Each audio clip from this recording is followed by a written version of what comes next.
So Carrie and I are presenting on PDSA today. I can just go like that.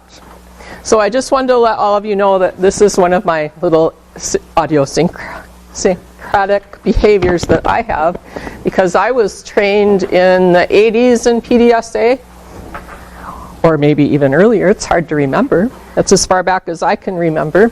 So I kind of use the thing in my background in my behavior at work and in life every day.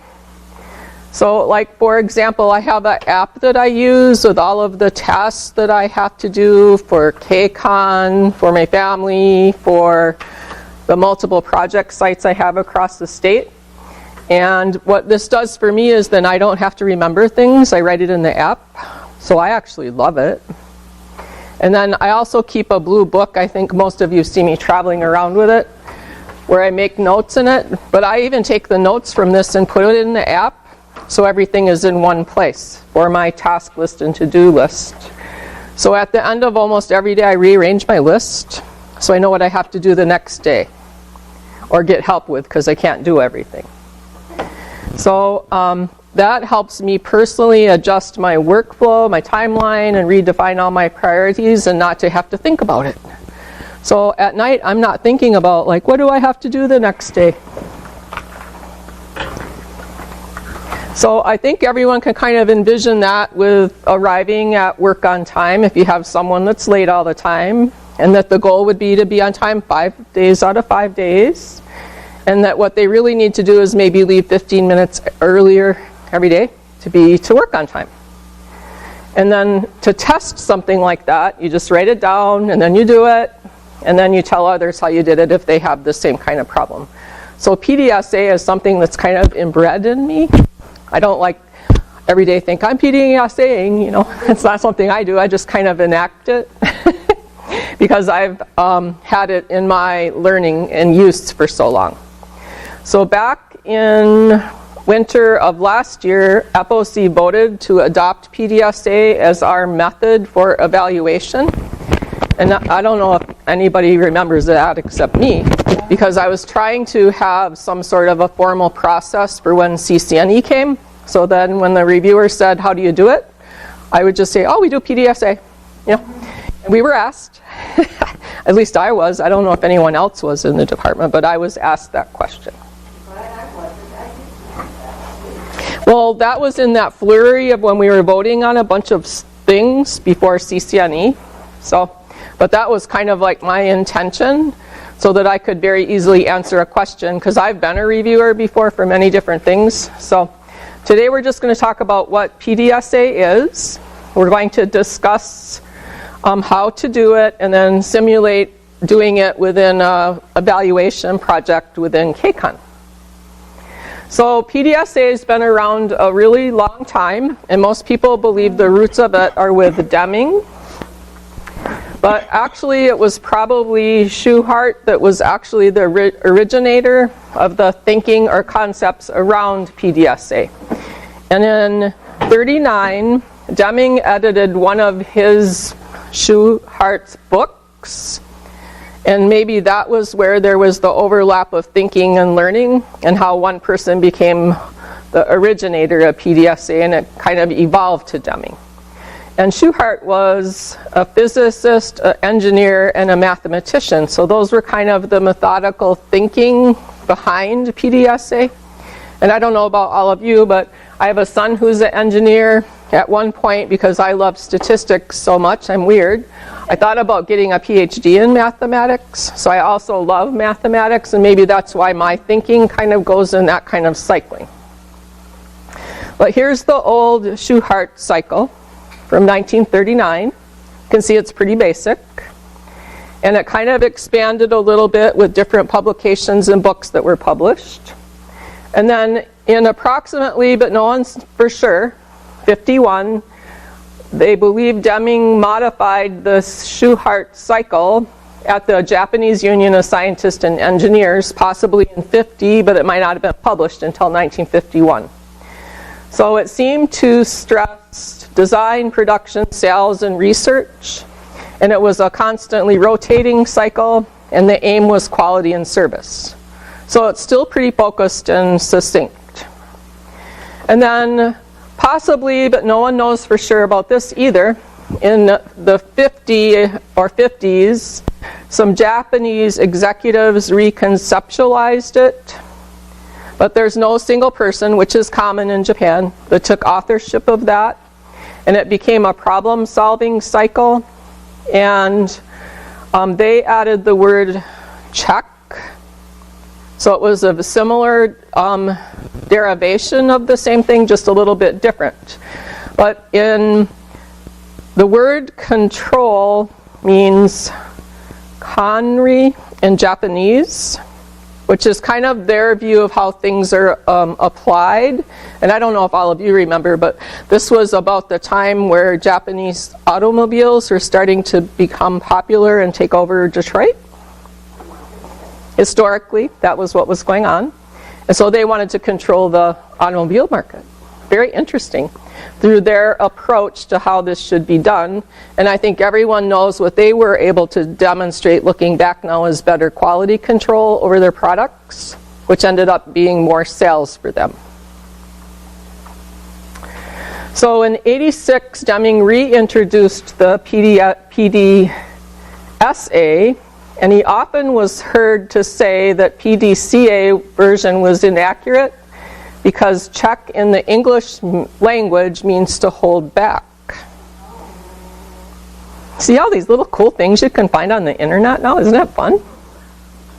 So it means plan, do, study, act, and those were his terms, and that's why I put that in quote of what he felt like those words actually meant. And then in '99, Langley, Moen, Nolan, and Norman added these 3 questions that helped a lot of people in healthcare anyways to the PDSA cycle to try to set up what's happening within the cycle. And a lot of us that use PDSA have found these to be very, very helpful, and I believe IHI has pretty much endorsed these questions. Yep, they're the model of how to actually do PDSA. And that's actually how it's presented when you see it published, like the overarching above the cycle. So IHI has also somewhat adopted this process, and they have a lot of information on their website about what it is or isn't. And they view the whole process now as a 2-cycle process, where you do the 3 questions addressed in any order, and then you do the PDSA cycle. So it's not meant to replace change models, but to accelerate improvement. So I think it's more or less viewed as a process than a model.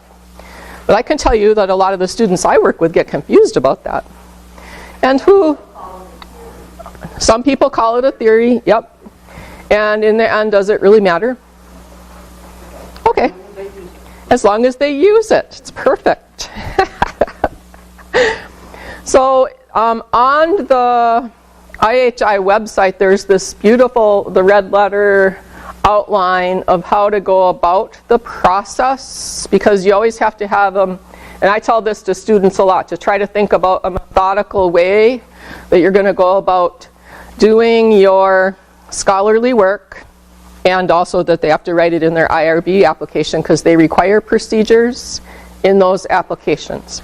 But these are kind of like the procedure steps. So establish a team, set the aims, establish the measures, select the change, test the change, implement it, and spread it. And those words in black are actually from the IHI website to help you understand what the broader world view is from IHI of how to enact each of those steps. So this is what I feel like when I work with honor students or graduate students, they kind of forget this piece of it, and they're going right down to implementing the change already. And then we have to sit in my office and talk about all those steps, because they do have to clarify that for the IRB, but sometimes they forget all those steps. So also on the IHI website is some beautiful information about each of these phases of the work prior to enacting the PDSA cycle. So I think everybody can have a generic understanding of setting your aims, in other words, what you're going to do. And it also helps to understand why you're doing it. So I think the 3 questions are very effective in this phase of the work. And IHI very much tied this back to the IOM work onto err as human, or health system change, by trying to look at all of the most important things: safety, effectiveness, patient-centered care, timeliness, efficiency, and equitability. So I thought the IHI did a wonderful job of tying that back. And it seems like this is a good way to try to explain it to students so they can fill in those critical thinking gaps to understand that piece.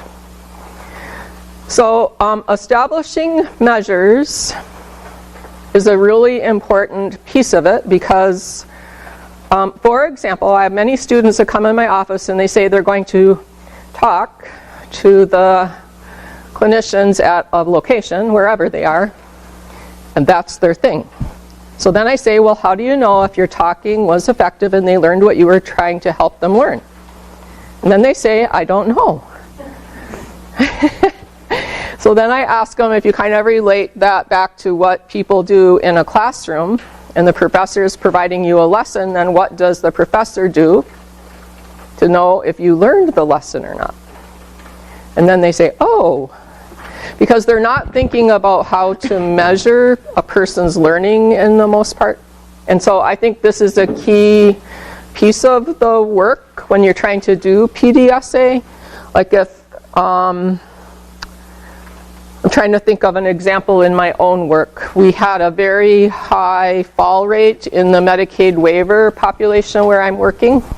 It was like at 38%, which is 5 to 8% higher than the general elderly population. And so over 10 years, we've worked a lot on getting that down, and now we're down to around 35%. So some of you might not think 3% is a big movement, but when you're dealing with 15 to 20,000 people, that's enacting a lot of fall prevention, risk management. So it is a huge improvement. And the state loves us. 3% is not significant. Everybody knows that. Usually it's 5%. But the state loves it because they can demonstrate how many ER, hospital diversions, and eventual nursing home placements they prevented, and how many dollars they saved by doing that per person per month. So pretty soon I'm going to say I saved them $1 billion. I'm going to start, if I had time, I'd start adding it up. Yeah. And so you always have to have some sort of a exact, and I call it exact when I work with the students, not a fluffy measure. You know, an example of that is something I always call woo-woo. Like quality of life is a hard thing to measure because that's a perception. And pain, like we talked about in the prior CEU, is a hard thing to measure because that's a perception. But with either one of those are real to the person, and all you have to use is a well-established, reliable, and valid tool, and then you have a real measure. So that's basically how I try to explain it to the students. When you get into those types of perception measurements, that's all you have to do, a valid and reliable tool. Sometimes there are not tools to do things, because a lot of our students are doing improvement enactment by helping clinicians learn something new, and there aren't tailored assessments or surveys to examine that, so they have to develop one, but they have to at least base it on some evidence in the literature, right? So those are still measures. So that's a very important piece of it. And I think this table right from the IHI site gave a wonderful explanation about measurement in research compared to measurement in QI. I mean, I thought it explained it really, really well. Like right here, the IHI was explaining measurement in research, And over here it was explaining measurement in QI. And I think it's all the same meaning, they just used more understandable words for the different groups that use those techniques. So I loved this table. But I think this table says an awful lot about how we need to switch our way of thinking when we're doing process improvement. That we cannot use the same measurement approach that we could. But in trying to use the same measurement approach that we use for research, we drive ourselves crazy at process improvement. Yes. Because we I think this is a really big shift when you think about it. We just had a discussion today about, we were talking about Typhon. And someone was saying, well, Typhon is self-perception by the student. You know, the student can actually write down anything. And so it's really self-report with the idea that there's not as much validity. One of the things she talks about here is stabilizing biases. Correct. Mm-hmm. Yep. Because you're right, we're going to be dealing with those perceptions. Yep. And even when you use Typhon, you have the student, and then you have the faculty, and then you may even have a preceptor. So in research, we call that triangulation of data, where I actually did some of that during the CCNE data prep, where we had to pull data from those three groups to show that it wasn't biased student reporting. Even though in the literature with student reporting, they show that most students grade themselves harder than the faculty. I mean, there's always outliers, you know, that may not be truthful. But in the biggest part, students are more hard on themselves than faculty. I think with the master's students, we do a lot of QI measurement all the time. But we rarely do a pre-test, post-test. And, you know, I think a pre-test, post-test knowledge stuff is again sort of kind of researchy. But in the QI world, performance means a lot more than pre-test, post-test knowledge. Exactly. So we're looking to see if we've changed an outcome. And so the first thing we have to do is identify the problem and how you measure what this problem is. Is it high fall rate? What is it? And then you can do education, but the output of just measuring, do they learn more 5 minutes after you gave them an in-service, is not sufficient. I see that a lot with EMP, and I question that as a really valid or important EMP level output. Because it's not actually enactment of the change, it's just understanding their learning. Yeah, but I see that it could be part of what you look at. You know, It's a piece of it, right. Well, Yeah, that's, it could be an evaluation. just in the beginning, do they know enough to enact an intervention? And so you've got that, but you're right, then you've got to see what the intervention outcomes are. Right, like Evelyn just left, but she and I did a project at Tandem 365. We trained 10 clinicians based on pre-post tests. 20% of them, or 2, failed the training, and we went to immediate remediation. We use it as part of the process. Correct. Yes, that makes sense. Those people had to be retrained before they could enact the intervention. And we also checked on the back end to see if they enacted it properly. But I think that's key. For some people, they didn't understand the learning methodology, or they just like clicked through the training and didn't really do it. We don't know. You can kind of look in Blackboard and see that with students, but not when you're doing things out in the field sometimes. Okay, so here's different examples of types of measures: outcome, process, and then what they call balancing measures on the IHI website, which is basically looking at a system from different directions or dimensions. And I think these are wonderful examples also to help us each understand what the difference is between them. And then also selecting the change is very strategic and needs to be thought of very carefully so as not to burden the people that you're asking to change. So like in my work, we always do the change with high-level stakeholder input. Because I'm not going to go out into a Medicaid program and have them do something that takes 8 hours when they only have 2. It'd be wonderful to have the Cadillac model and do it over 8 hours, but it's not feasible in this setting. So there's different ways of selecting the change, but even when we're talking about simulating in KCON, it's simply engaging people from different committees or backgrounds that help decide what the change is. And then always testing the change, and I love doing little mini pilot projects where you're seeing if it actually works before you become an enforcer. Like we work with 575 care managers, and we just did a pre-test in 34, and boy am I glad we did, before we made almost 600 people do all of that. So it really helps inform what works and what doesn't work. And here's some really good reasons to test changes and why it's a valid thing to do within the PDSA cycle.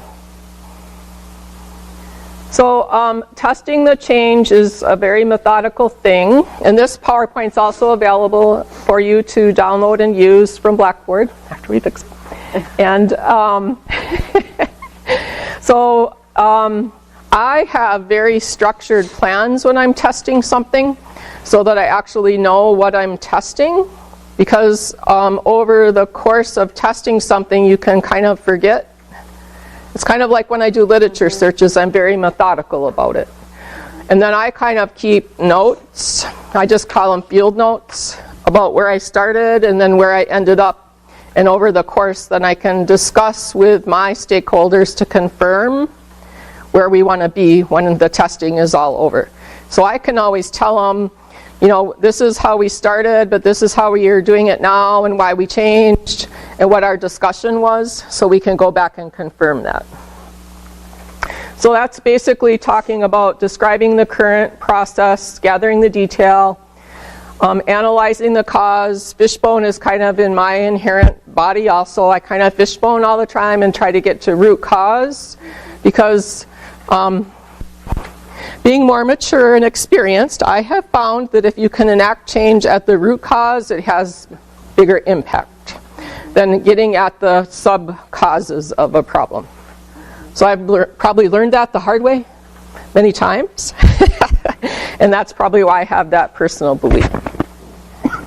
And then I always, what I call examine the process is fitting it within the workflow in my thinking, because if you can't fit something within a natural workflow, it might happen once, but not 1,000 times like you need it to happen.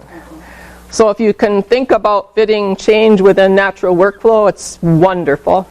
And then I sometimes do this, find alternatives to ideas. If something happens, then what are we going to do?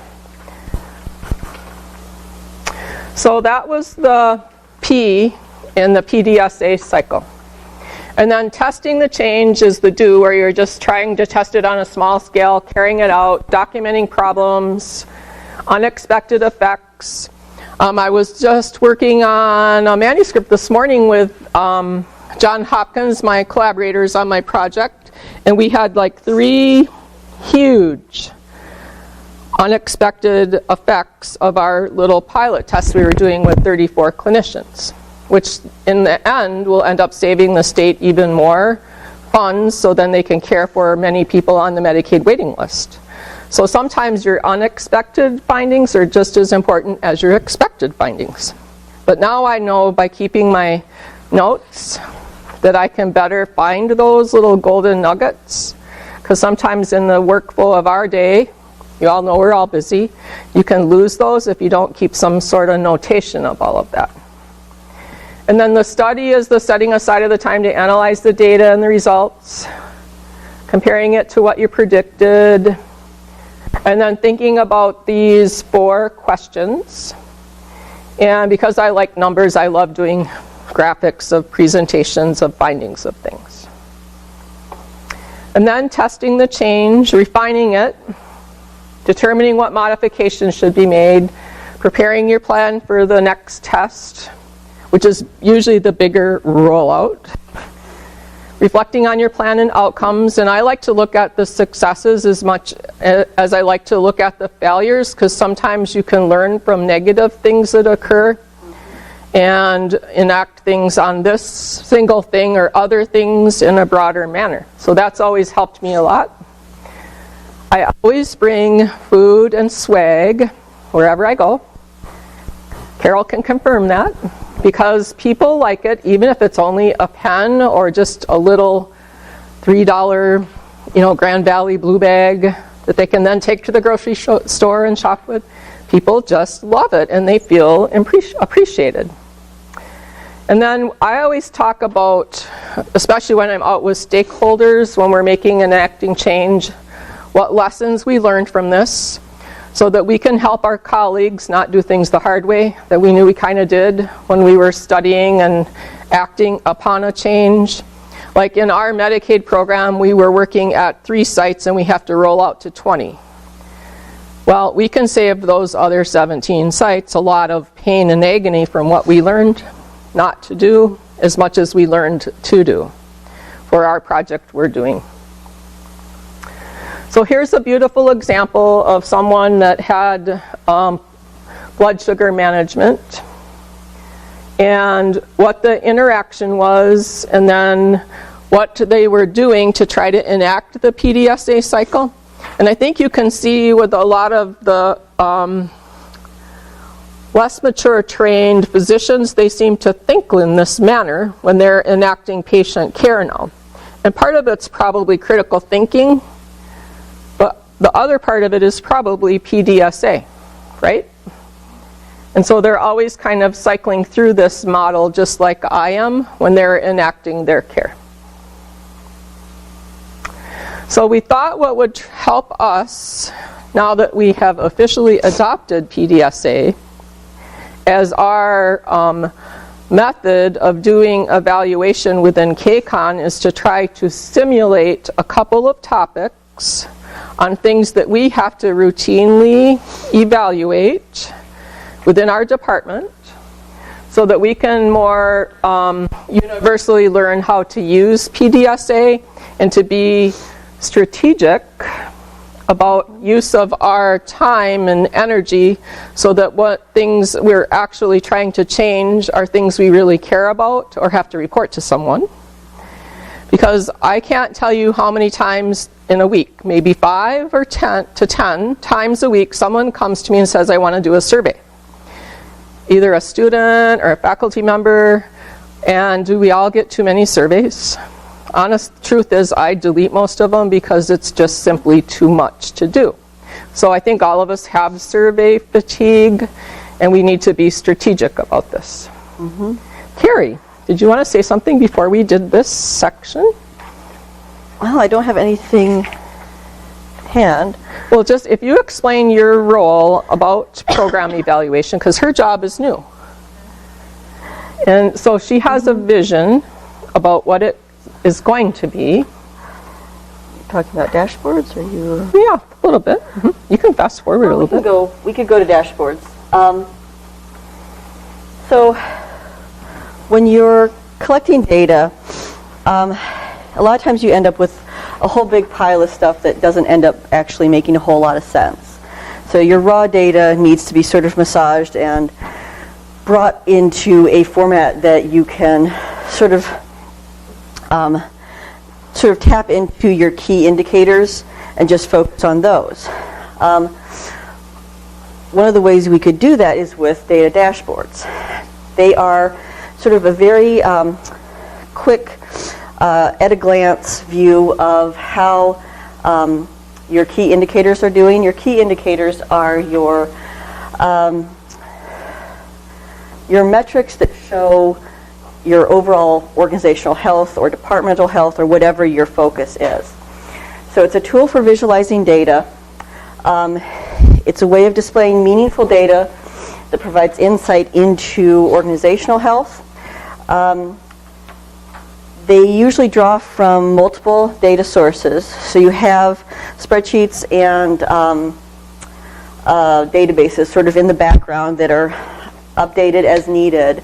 It's It's a live link with the dashboard. So as those data sources update, the dashboard is revised. Thank you.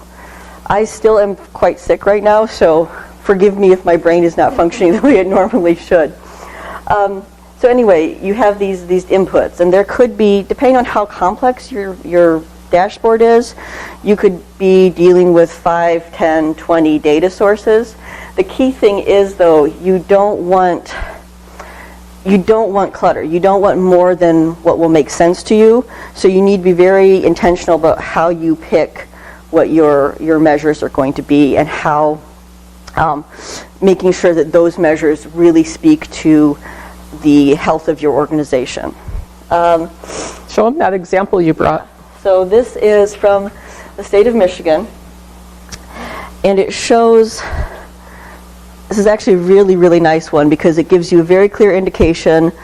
You know, we all understand what these symbols and colors mean about the health of each one of these measures. Sure. Yeah, all right, so this is monthly unemployment rate, 5.2. It's got a negative because it's high. This is infant mortality, 6.8 per 1,000 live births. And it's got an indication that's good, meaning it's probably gone down. So it's a quick visualization of how these things are doing. So you get kind of an overall sense of the health of your organization or whatever you're trying to measure. So you could look at this, and this is actually, there's probably 3 times as much data on this dashboard. I didn't show all of it because then it would be tiny and you wouldn't be able to read it. But you can look and get a quick sense of how things are going. So you see all these greens, that's good, all the reds are bad. And that gives you insight into what you might need to change, what are inefficiencies, what are efficiencies. It gives you a sense of where your outliers are, where your correlations are. It lets you look at,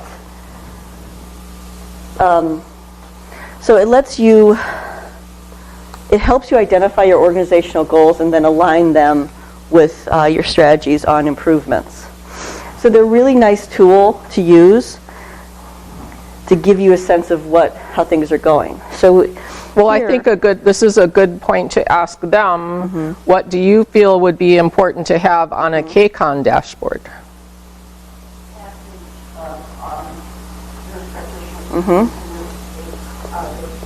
Past certification?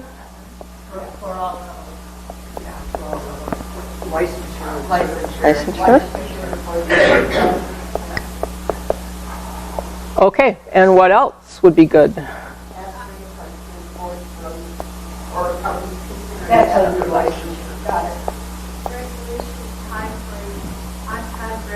On-time graduation. Yep. What's another one?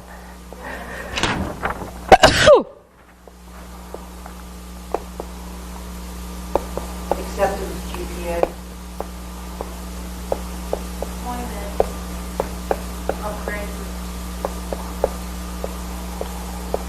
And so if we just take, like for example, if we're talking like the trad BSN grad rate, is there a certain committee that knows that right now? And what committee would that be? Curriculum follows it because of the undergraduate association. Okay, and so I know that I was on SEC for 1.5 years and I never knew what it was. And if we had a dashboard, for example, if we had a dashboard, I could just look at that and know that. So then we have more dissemination of the information more broadly for all of us. So right now, practice committee is working up a survey to try to capture faculty practice outcomes. So we'll be doing that again here at the end of this semester, so that could go then feed into that Exactly. from that. Mm-hmm. Yeah. Undergraduate academics, like academic skills, really should have that data. Right, and now the way we exist, if you didn't sit on the committee, you might not know it. Correct. And then the other problem is, if you had a thumbs down on something, there's no official way, because we really should be doing a PDSA cycle on anything that's thumbs down, with the right people in place. And right now, I'm not sure because there's not communication too well among the cities or the committees that that's actually happening. I think you have to be careful not to change data points. I don't know if one down would be an immediate call to get a PDSA team. If you just try not to chase a single data point. Well, so like an example of that on the state website would be infant mortality. Somebody better be chasing it. But if it's something like obesity, then Patient satisfaction is a really good one. Yes. You have one down point on one thing for 1 month. a trend. You know, it's a trend. Well, in control charts, you need 7 data points all moving in the same direction to say you've got a trend. I'm not saying you wait until you get 7 data points, but you got to be careful not to just jump the first negative data point you get. That's also why it's really important to pick what your data points are. So Right. can you go back to that blank slide that we have now? Yeah. Because we'd like to pick one topic and try to simulate it, the whole process. So what topic do you think? We can pick one of these topics or a different one so that we could just practice the process one time for the other 200 things we need to do. But if we can develop, I think, a process internally, then it won't be so burdensome for the many people that have to work on problems. We have trouble, I don't know if we have trouble with retention and even the undergraduate. We don't have to pick a topic that has a problem. We're just simulating right now. So if we can just pick one topic. On-time graduation. Okay, so then if we were to work on that, what type of team would you call together? Who would the team be that would be focused on that? Well, you have to start with understanding what the influences are for high competition. So I would say for the graduate student, yes, the number one thing that influences on-time graduation is the project time. So how is the project advisor? He's a logical work. Okay. And who else should be on it? I'm putting Carrie on it, since she's driving the dashboard. That was my students. You need some administrator on it. I would think Karen for sure would be on there as the associate dean. Okay, so associate deans. It's interesting because we start thinking about graduates, but the university looks at undergrad, and because of the delay in admission, that we can have it more than 4 years, but they report, how many students get graduated within 4 years. It's a very important metric for funding. Yeah, I think it's actually 5 years. 5 years. Yeah, they use the 5 year because nationally 4 years is not reasonable. And we different probably the issue that's up there, or are you discussing? Let's stick with the graduate.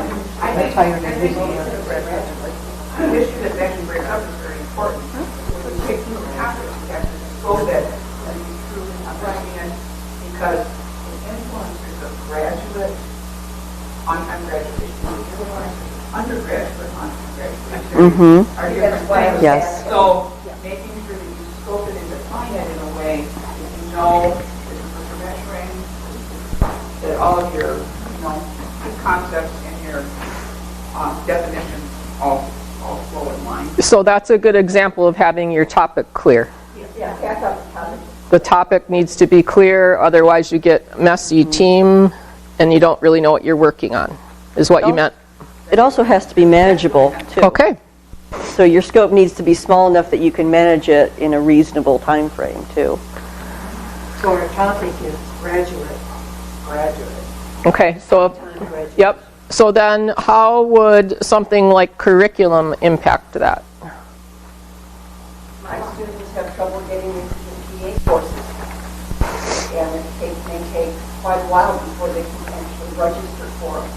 I don't know if that's been a big contributor to them graduating late, but it certainly slows them down. Okay, so then does someone need to be on the team from curriculum or the graduate committee? Yep. How about a whole like that? Very good. Good idea. Okay, so then what would the aim be for this team to work on? What does that team want to assure? So we want to assure on-time graduation. It's pretty clear. So what our plan is, and for us that means to define it in the grad program one semester beyond what we expect them to graduate in, because the college has already defined that within our many committees in many minutes. So then what is the established measure for that? Well, I think we've got a couple. Some are just specific things like the number of students whose project is delayed, and then the number of students who have actual on-time graduation. So you can track that between how many students have finished at 793 and how many finish at 796. Yeah. 793 or 796. Right.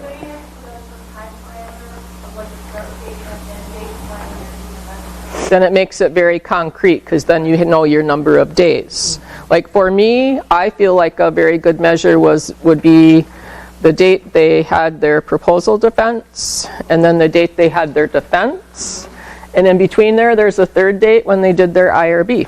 Yeah. And I think that would be very telling for many of us. That would be like a process measure. Yeah. And then the outcome measure is On-time graduation, right. The length of time. Yep. So then that team could lay out all of those time-specific measures of what's along the journey to get to the end, right? Because you can see there's a lot of interim measures besides the big one at the end. That could be causing the problem. But that team could really very well do that. So then once we know all of that information and we're going to select a change, what could be a possible change that we would think, now that we have all the information we know, and in our mind the little fishbone, what would be a change that we would try to enact? Well, it would be looking at what is the percent, and then see if there's a benchmark we could set to improve that. So for me, for example, I would propose that if a student didn't defend in the fall semester with their proposal defense, then they can't be expected to graduate in the spring semester, because there's not enough time between the defense and the enactment of the project to graduate. Yep. So that they need to then either be more prompt with their proposal defense to enact their project, My students are starting, I haven't run into it before, but starting to that level, trying to get everything done in the 3 semesters. So one of the definitive things is to look and see when we enact the 4th semester things, do we have better data? right, so That's a change that's coming. exactly. And so you could compare before to the new to see where the fishbone things are that are causing improvement. Well, you'd look at the successes and failures. Yep, because that change is coming. So, We have one. Yep, oh, sorry. So, for example, you have your overall objectives of selecting change, which is your on-time graduation. And you have process measures, like the 793 and 796 enrollment. And I would suggest to you that one of the things the students are going to say, because I hear it on a regular basis, is that they don't get their papers backwards in time. Okay. So I think that might be one of the process measures that need to be looked at. It's an important measure. The variability of enrollment. Yep. But the idea being, you establish the measures, you have your full process outcome, but then you have incremental measures that add into the process in order to understand all your latest levels of engagement. So then we'd have all that interim data to know why we're not getting at the end outcome. Then we'll be able to see exactly, yeah. And that should, to me, be part of the planning phase, where you're collecting all that information so that you know what the problem is before you select what we're going to do to change it. Yep. Exactly, yeah. It's like your background information, yep. And so then if you were to implement this change, it's probably going to pop out of the data where the barrier is. So we're not exactly sure what we would pick. Like I already picked having the students have a semester between their proposal defense and their proposal. You know, that's just my bias because when I get to January and February, I can't talk to 40 DMP students all in that 2-week time period. Yes. It's very stressful for them, and I'm pretty sure the sites don't like it either. And then once we know that, then we could set to spread this change. Then once you knew where your barriers were, then that would be enacted. Right, because when you look at quality improvement, you're always looking for your sources of variability, right? Yep. So if you're looking for sources of variability, they're multifactorial. Right. And having multiple measures can help us look at all, you know, the measures within the process rather than just simply looking at the outcome and wondering how you got there. Yep. So then to practice on a second one, maybe we can just take this right here, because this is what I called during CCNE the competencies of the undergraduate students, because that's what goes into Typhon. If they can do what they're learning to do in the coursework, right? It's all their competencies to be a nurse. Well, they're not stated as competencies. You know, they're the procedural kinds of things. In some ways, task focused. Well, I'll tell you, this is what I told CCNE, because where else would I look to tell them? Well, the student evaluations would be another place to look. Yeah, that I did triangulate that data for CCNE, but isn't Typhon, so why do we collect Typhon? We collect Typhon so that we have a source of information that allows us to make better decisions on clinical sites. On what? In terms of what the experiences the students are actually getting. So not knowing very much about it, that's a lot of work to do that, to know that. It's a lot of work to do Typhon for many different people.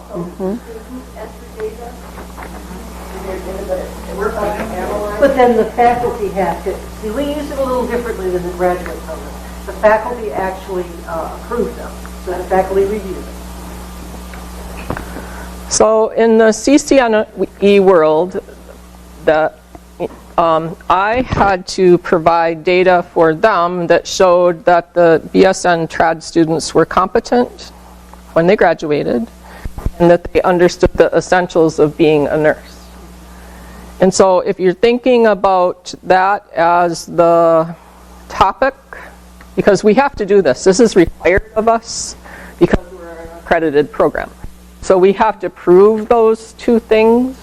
So that topic within our workflow in SEC committee is very, very clear.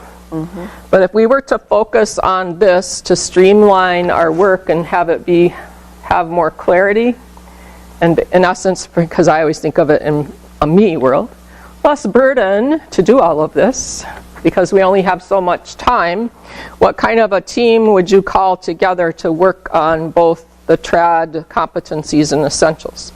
Who would you put on a team that's focused on that? Undergraduate faculty, curriculum committee,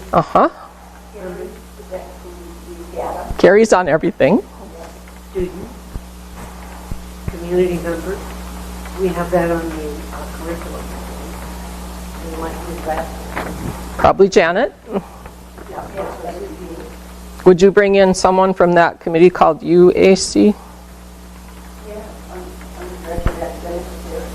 Would you bring in someone from SEC because they're obligated to summarize it for CCNE? Okay. So what would be the aim of that kind of a committee?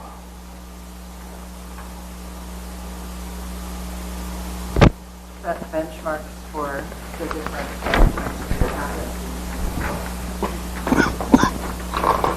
Also like data review. I don't know if you already have those benchmarks set, but sometimes you have to look at the data to see where you are. And you have to set it up. Yeah, that's true. So this is one of the things that I found not knowing a lot about the BSN program here at Grand Valley, or BSN programs in general, because I've taught at the doctoral level a long time, is I had a hard time with the clarity of both the competencies and the essentials, and it's hard to set the benchmark unless that's clear. What is the benchmark being set on? So I can only tell you what I told the CCNE reviewers when I was in the hot seat, trying to prove to them through data from the past 3 years. The essentials were those 5 things. Well, they're in the Nurse Act and all of that stuff, but basically it's the 5 things within KCON. Nurse leader, provider of care, critical thinking, yeah. And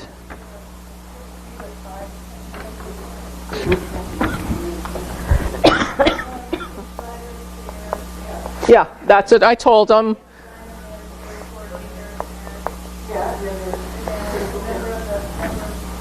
Yep, plus whatever by law they have to have.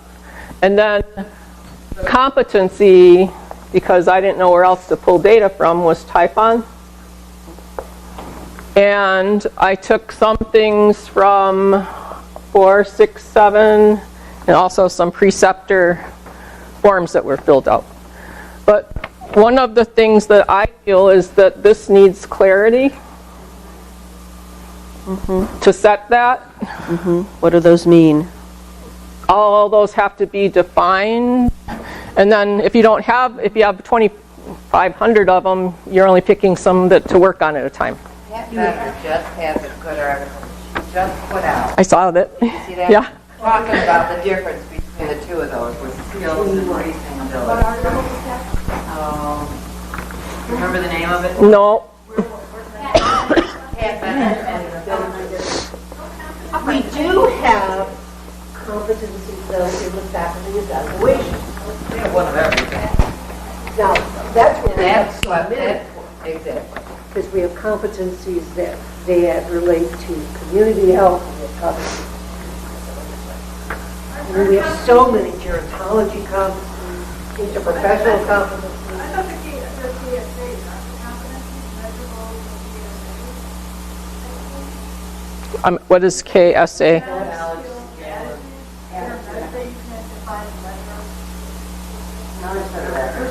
That's another set of competencies. Well, I think within every accredited nursing program, though, it's the obligation of the college to define theirs, right? And ours, I think, need clarity so that the benchmarks, yeah. Yeah. And unfortunately, what you come up with is a big, long list, and you can't focus on all of them. So then you have a cyclic focusing so that the workflow or capacity of what you need to get done can occur cyclically rather than never getting anything done because there's too much to do. So are you talking at the performance evaluation, the tech plan? It's at that point that you might cyclically select particular areas that you're collecting data on. So you're not necessarily trying to collect data on all those competencies all the time. So in my worldview, I believe, I'll just tell you what I believe. I believe they're almost always routinely collected in what I call a rubric embedded within a course. Everyone doesn't use a rubric, but basically whatever they're grading on or whatever tool they're using to evaluate, it's what I call a rubric. And then the rubrics could then be, so this is then compiled so that you know when this person is ready to graduate, the individual person, that they met everything and can graduate, right? Problem that we have with that, though, is we're not consistent with rubrics. Correct. We over-evaluate. Correct. Because we've got to test somebody 5 times on one skill or potential or competency. So if we hit a benchmark, we're not sure we've hit it yet. Because we're shadow boxing. Correct. So then this also needs better, just like this needs to be defined, this needs to be defined. Globally within the program and within each course. It's not just a definition, it's the expectation and agreement or consensus on what you want to look at. And I think part of our difficulty is we have so many different things and it's hard for us to know. I mean, that's how we end up with general competency, teaching competency, IPM competency, and search competencies, and then things that will allow them to pass anyway. Okay, so I think we have demonstrated that we can't do all of that within our workflow. That's not successful.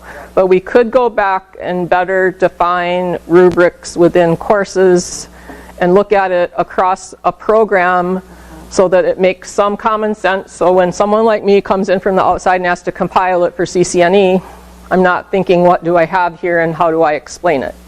But I still had to, because we had to be accredited. It's a wonderful way of doing it across their entire curriculum. And they only assess certain essentials several times during their entire 2-year program. Social work. So I'm just proposing that the individual evaluations or rubrics could then be compiled into the aggregate for our accreditation within KCON, and Carrie can make her beautiful dashboard. So that then we have among our faculty, we know what we have or not. And we know how many green or red thumbs we have. But I agree completely that the standardization and usage of rubrics and evaluation needs to have clarity. A process or procedure needs to be adopted, and then it needs to be looked at across each program track, so there's consistency in doing that. Do you think that goes across to the policy and procedure and rubrics would be consistent between the undergraduate, the master's, and the doctorate? Well, like for example, Not necessarily the rubric itself. I can tell you for CCNE, I pulled thousands of rubrics, and someone would use 31 points, and another person would use 108, and someone else used 113 in the same course over the time period. And probably not quite the same thing, because I could say it wasn't, but it should have been.